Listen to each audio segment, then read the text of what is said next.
Pauta Especial está de volta e agora nesse bloco vamos conversar sobre a presença da mulher na política brasileira e mundial. Conversamos agora, a partir de agora, com a professora Lucina Santana, professora da Universidade Federal e também cientista social. Professora, a presença da mulher é importante, isso está até configurado na legislação, mas há uma dificuldade ainda, não é? Sim, a seleção dessas mulheres é bastante complicada, né? E a gente pode elencar vários fatores, né?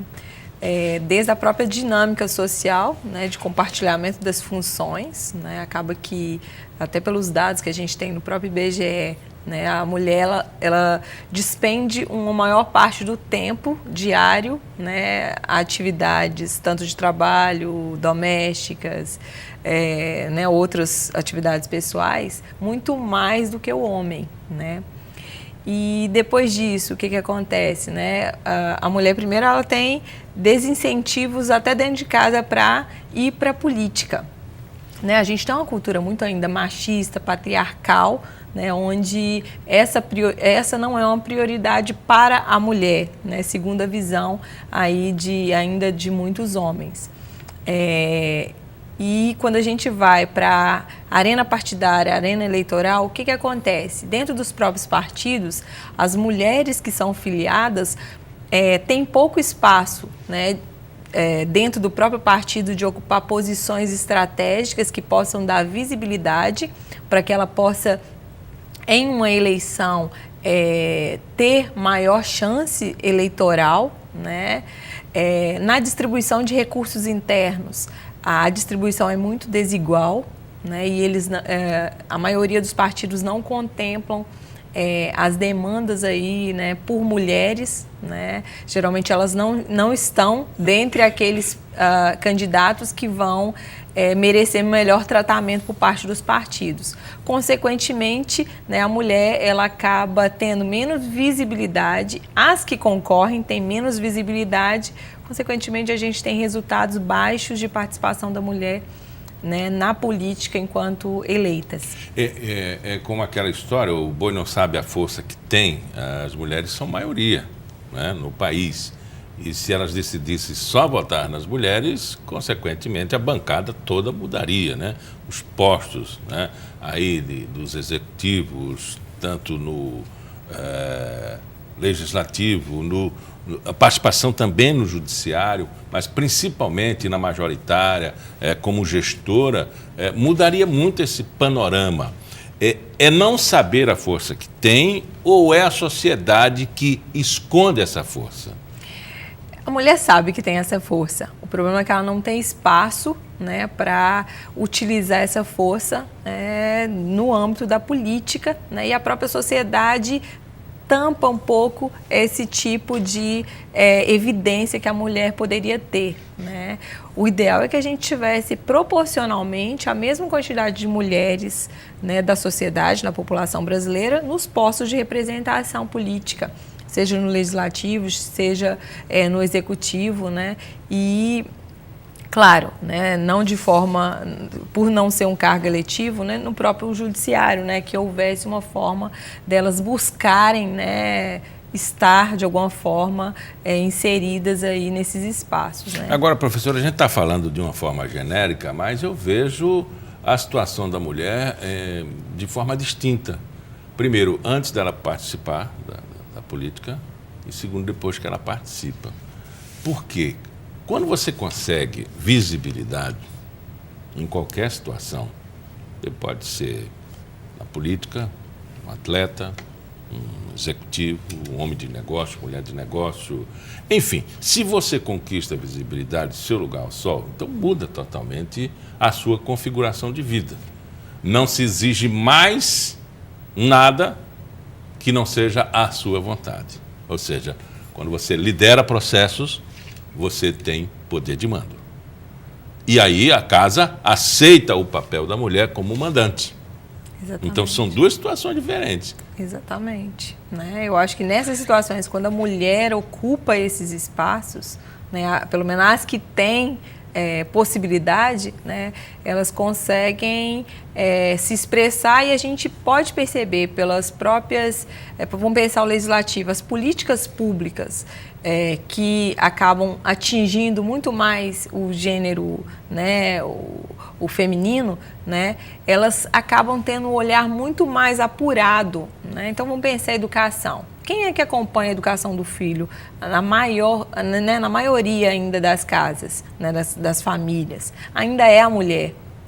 Então, quando ela pensa em resultados, os resultados da educação, quem que pode detectar quais são os problemas na formação dos seus filhos e que poderia, né, dar alternativas para construção de políticas públicas mais eficazes, para melhorar, né, um problema ou outro que é detectado? Ainda é a mulher. Né? A gente tem pautas específicas na área da saúde que são voltadas para a mulher, né? E quem decide hoje são os homens. Né? A gente vê quando há nas comissões legislativas participação da mulher em pontos estratégicos, faz diferença. Né? E na própria gestão, né? Dentro do executivo, né? A mulher, eu acho que até pelo volume de tarefas que é dedicado às mulheres, elas são obrigadas a se organizar melhor. Né? Então, ela tenta, de alguma medida, ser bastante objetiva, né? E tentar pensar a gestão pública de um olhar mais objetivo, né? E focado, né, nessas questões. Né? A gente observa que, por exemplo, no Judiciário, a Gleice vai ser presidida por uma mulher, esqueci o nome dela agora, lápis de memória. A senadora Gleice Hoffmann tem liderado bastante a bancada. Carmen Lúcia Dantas. Carmen Lúcia Dantas esteve ontem aqui. Carmen Lúcia, né, no Judiciário. A presidente Dilma, né, está sofrendo um processo de impeachment, sendo julgada. Mas aí a gente ainda encontra nas discussões, que às vezes acaloradas e que não saem na grande imprensa, que há um desrespeito muito grande. E a literatura e os anais do próprio Congresso já demonstra isso. Quem quiser pesquisar, é só ir lá. E isso, Vanessa Gradiotin, nas discussões com o Marco Feliciano, enfim, até mesmo na grande, o alto clero, ao desrespeito. Isso desestimula. Exatamente. A mulher não se sente estimulada a conviver naquilo.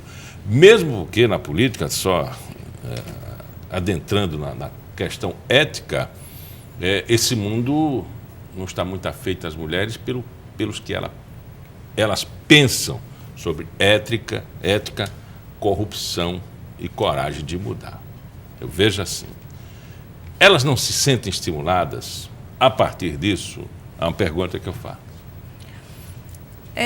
São pautas, eu acho que são prioritárias, eu acho, para as mulheres. Né? O grande problema, e a gente, os principais exemplos foram relacionados à arena legislativa, o que a gente vê? Né? Esse próprio desequilíbrio em relação a forma como a mulher pode pautar a agenda. Né? A gente tem um legislativo que tem 9, 10% de mulheres. Né? As discussões, elas passam por né, o próprio discurso das mulheres é fragilizado por argumentações, né, de cunho muito machista, né, muitas das vezes. Né? E isso não é algo particular da política. Eu falo que até dentro de outros cargos, de outros espaços institucionais, a própria universidade, a gente vê que existe, né, muito essa desigualdade de gênero. Né? Então, ou seja, e agora tem como reitora uma mulher, né? Sim, mas não basta só isso. Por exemplo, nós tivemos, né, nós elegemos por 2 vezes uma mulher presidente. Né? Mas isso não melhorou consideravelmente a condição da mulher no Brasil. Né? Eu acho que a questão é muito maior, é uma questão de cultura política, né, que foi muito influenciado mesmo por né, por essa visão machista, patriarcal, de que a mulher tem que ocupar determinados espaços, diferentemente do homem. Né? Então, existe toda uma mentalidade que precisa, eu acho, que ser revista, e não é algo que vai mudar da noite para o dia, infelizmente, né? Que isso faz com que perdure no próprio discurso, né, na forma como os políticos veem as mulheres, né, nos debates, nas discussões, nas decisões políticas, né, na própria escolha das mulheres que vão ser candidatas, né. O número é muito inexpressivo, né, e a própria distribuição das tarefas, né. E até o cálculo da densidade eleitoral e representatividade, a gente percebe que as mulheres são usadas, né? Vice, né? Secretaria, puxa ali, encabeça um processo, mas se percebe que, na verdade, é mais uma vez o uso pela densidade eleitoral. O próprio presidente interino fez essa justificativa, né? Quando foi questionado pela ausência de mulheres aí no seu governo, ele falou, mas minha chefe de gabinete é mulher. Mas só isso basta? Né? Eu acho que tem cargos estratégicos, né, que são chaves da formulação, da execução de políticas públicas, que as mulheres podem sim estar nesses postos tanto quanto os homens. Mas isso, né, historicamente tem mudado, né? Há um bom tempo aí o Brasil via uma eleição sem que a mulher pudesse votar. Exatamente, né? A gente, na verdade, isso começou a avançar aí a partir, né, dos anos 30, na verdade, foi a introdução ainda com Getúlio Vargas. O problema é que, de lá para cá, a mulher ocupou de forma ainda tímida os espaços que, né, foi para ela destinado. Né? E hoje, mesmo com cota, por exemplo, para candidaturas, né, que é 30% de algum dos gêneros, a mulher, os partidos têm dificuldade, né, de completar essas cotas aí com candidaturas femininas. Né? E nas eleições a gente não elege nem 10% de mulheres. Né? A gente vê avanços, né? Tem mulheres ocupando mais cargos de gestão, tem, né? A própria presidente é mulher. A gente tem uma governadora que é mulher, algumas prefeitas, né? Mas isso é pouco pelas características da nossa população. 52% são mulheres.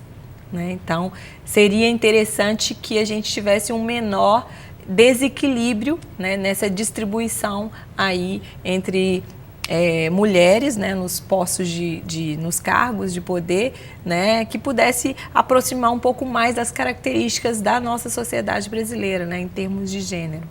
E outra coisa é que a gente acha que o mundo da política é de intensa atividade 24 horas, em que não está feito para a condição física da mulher. Mentira, tudo isso é mentira.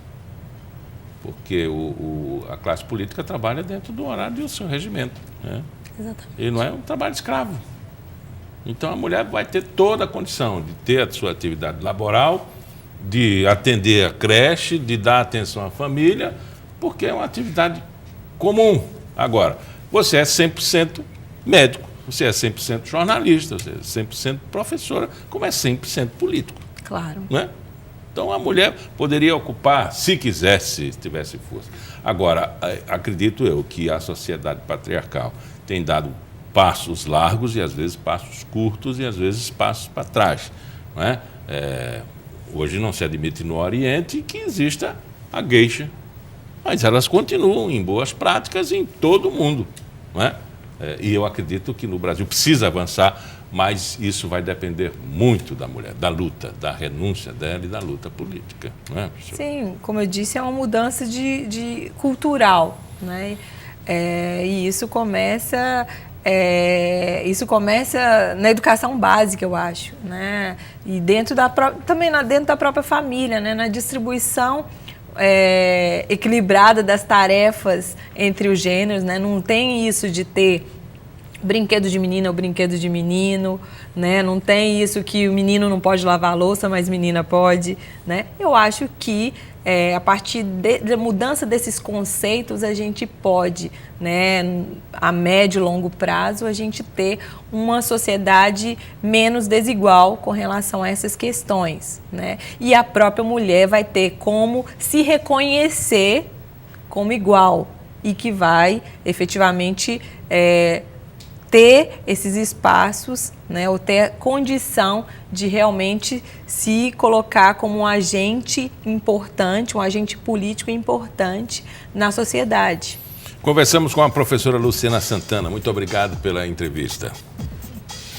E o Pauta Especial fica por aqui. Voltamos amanhã às 11h30 da manhã, com reprise às 6h30 da noite. Até lá.